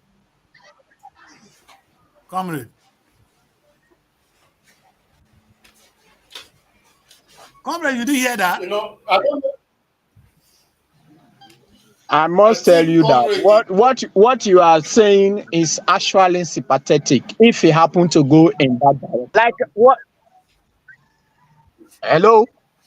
We are with you. We can hear you. Hello? We can hear you. The word Can you hear me? you. The word is hearing Good. you. The word. What I'm saying to you is not that seeing that Vanguard page, the front page that we are dying in the bush. It's not a matter of Vanguard. It's very sympathetic and every human. It's not about Vanguard page. It's about the reality on ground, sir. Yes, what I'm saying, you were not there. Hello, Daddy Chris. Again, sir, let's not have issues. Because if you Daddy Chris, yes, Daddy Chris, yes, yes, sir. If I shouldn't quote the Vanguard, should I quote you? Were you there? You read it from the Vanguard. Are you not? So are you denying that the people you are not aware you are that people there are suffering? I agree with you. There is a crisis. That UP is not aware that people are dying, are suffering in the bush. Are you saying that you are not aware, or that UP is not aware, that the government is not even aware, that the military is not aware that people are dying in the bush? Why quoting Vanguard?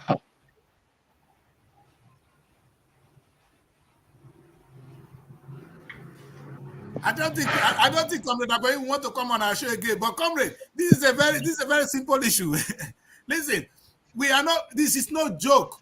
The painful thing is we are in a time where we are not in the military era, sir, and we should not be afraid. And you know what surprised me, Comrade? And I don't want to take it on you. Today, Comrade, you came on this show. The first thing you did. What? Because that was going to be my last question. I think you should answer her question first. What you are saying is not out of point. But no, answer the question first before I would ask my own. Because you came on the show. What is the question again? I'm going to ask you before you forget. Before you go, you started by commending the governor. What? You start by commending the senator for what? In fact, that is where I am. These people have done well, because but the people are still in the bush. Because yes, because they are not sleeping. They are not. Even though things have not been materialized. Hello. You see, even though everybody, you see, excuse me, what you are doing now, if somebody should commend you, is anything wrong with it? No, it's wrong. You see, good. When you work, in a work, I teach my people, production is a result, not a process. We want to see the result. Who said that? What these people are doing is not everything that will be brought to media. Yes, we don't want that to is know what the I'm process. telling you. Tell me the result. That's why I said, show me the result. I don't want to know the process. You're telling me it's a military team, it's a security issue. Fine, give me the result. Why did you comment? That is what I'm from my point of view, when you come on this platform and you commend the governor, when I cannot see what the governor has done, I cannot support it. In no distance time. Then wait till then before you commend them. In no distance. Okay. In no distance. Comrade. Peace will be restored to Okwama. That is what I'm telling you. And those people will be returned back. The villagers will return. That is what I will have to say now. In no distance. Comrade, so wait till then before you commend them. Because you are telling us we cannot see what they are doing. You might say you cannot support it because you are not abreast with the information. No, see, comrade, I don't hold brief for that. When you commend them in the midst of this, then sometimes your position becomes questionable. What are you commending them for? Now, I'm a layman. I'm on the street. People are dying. The governor is working behind closed door. The senator is working behind closed door. Those are processes. What we want to see is the result. I can't hear what he's saying. Are you there, sir? All right. You got it tough today. Yes. Shalom is back. And it's like Comrade is back. Comrade, we have another 10 minutes to be with you. I can't. You didn't hear me? One thing you've not answered is the question from the young lady in Abuja. Who will return to that place if everybody die in the bush? That is one of them. Let's start from there. Because it's like we're modeling things up. Now, I don't know the sound. Which one I'm hearing, which one I'm not hearing. Princess, can you hear me? Can Abuja hear me? I can hear you, sir, but my network is fluctuating, but I can actually hear you. It's just that we're having network with him. He's somewhere far from, I guess, the city. So I think that's why we're having network with him. Shalom, can you hear us? Because Shalom is just coming back. Shalom, we can't hear you because your sound. All right. And Comrade is, we're not here. Can you hear me now, sir? Yes, we can hear you now, sir. Yes. All right. So I wanted to ask. Yeah, I wanted to ask. Before I ask, I want to appreciate Comrade. Comrade, I understand that you are not the one with the yam and the knife. We know you are just here to speak on behalf of whoever you are representing. But you see, I'm beginning to suspect, based from my sister from Abuja, that this may even just be a plot to, make these people in this community to suffer by making sure they don't come back to their homes. Because I don't see a reason why the military should deny them their humanitarian rights. I don't see any reason why they cannot access food and water.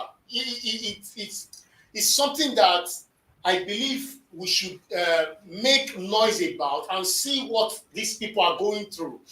Because for you to say a mother, a father, children are in the bush for days, and then you are even telling us that you can't even locate them, and not just about locating them, you're also telling us that they will not even allow you. They are telling you to go and write, to follow due process in caring for human life.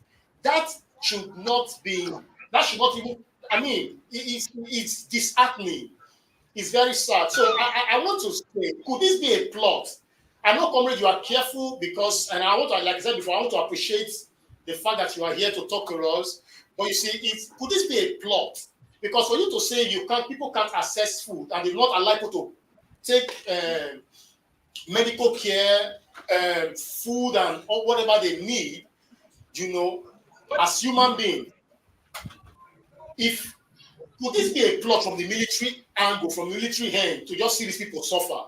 I don't understand, because this is not something that should take time. Like I said before, if I am the government and my family is there, I will do everything possible to make sure that in the next 24 hours, 48 hours, everything is resolved. I won't allow that. And does it also mean that there are some people that are above the law? Is military not under the law, or are they above the law? Because we are referring to something that happened in 1990. I can't remember the exact date again. That they wiped out an entire community. Should that be the reason why we are afraid to talk now? That should not be an example that we are proud of, that the military did in the past, and they were not, questioned, they were not brought to book. This is something, God, I don't even know what to say. Yes. I'm feeling very, very funny. Shalom. I don't know where to from, sir. We got the message. It's frustrating. Comrade, we understand your position. You're a spokesman for the UPU, and you've done your bit. I'm happy. We're happy to have you here today. The time is fast spent.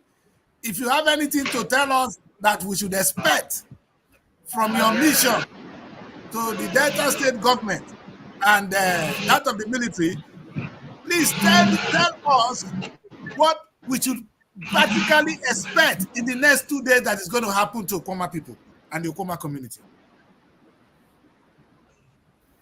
Yeah, thank you very much. I must once again commend you for today. But I must assure you that the politics is, as in, the issue, nobody is sleeping on this issue. Most especially the days where, and I'm like I said, no one is sleeping over this issue, and we're trying our best, meeting with all stakeholders. There are some people you are just measuring of. But there are other stakeholders behind the scene who also working tirelessly to ensure that peace is being restored, and whereby the villagers can also return back to to their base. People are really on the issue. But what I want to assure you, in no distant time, I believe after yesterday meeting with the board of Equine, everything in no distant time, things will come to normal, whereby activities will go back to the village. The people, the villagers will also go back to their various homes, and everything will become a thing of the past. And I believe that following that, the law will always find those that is guilty about it. But it shouldn't be something that we criticize or antagonize you. Yes, as someone who has feeling, you have your opinion and you have your view. I'm not condemning that, but at the same time, we should also know that there are a lot that these people are doing which they don't want to review it to the media. Not everything. If you pick pin and someone want to interview, not everything. So I want you people as a pressman to also look at it on the other way around, that these people, like what the comrade is saying, they are not sleeping. They are working, because nobody will be sleeping and dining, snoring when his or her house is burning. Nobody will take that part. I believe that you should take that. There's no way the governor will fold his hand and allow things to go, and his fellow citizens are in the bush which are sleeping. I don't think nobody will do that. And the governor that I know will not take that part. That is why they are working. If we are not meeting with all these stakeholders, we won't know the extent that they have done. But due to series of meetings that we have met with them, it makes us to believe that yes, because if you watch my president when he was on Rise TV, he was not happy over the issue. You get it. If I believe that you watch it, when you watch my president speaking on Rise TV, we are not happy over the issue.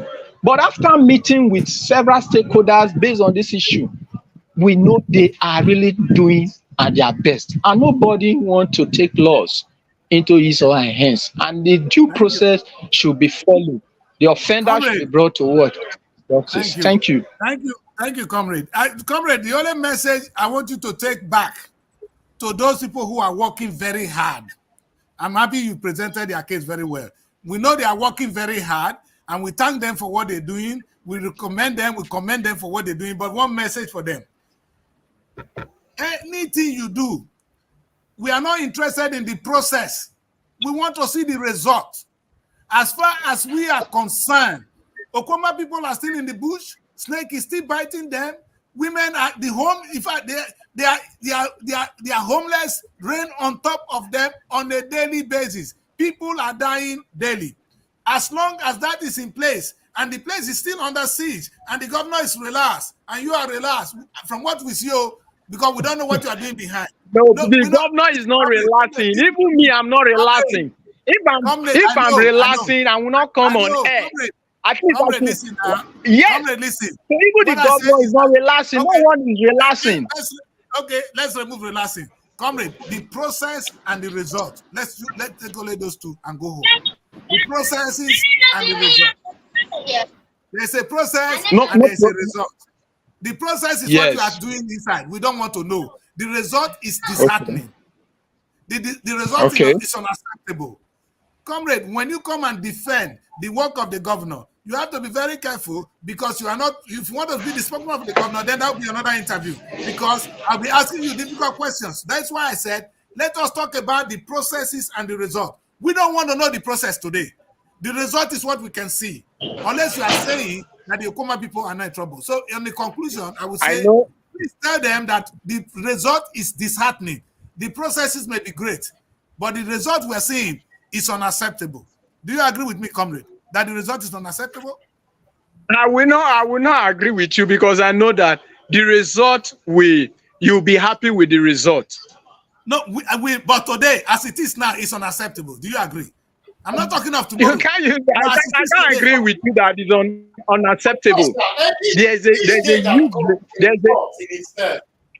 Each day that Comrade, comes in comrade, I'm is not talking of today. tomorrow. Tomorrow pregnancy, you will start a different place.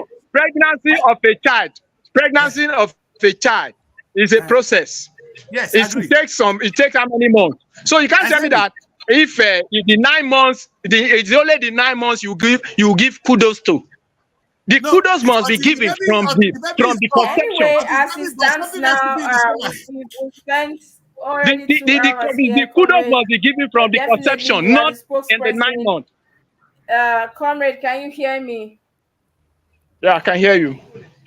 Yes, you are the spokesperson for the UPU Youth Wing.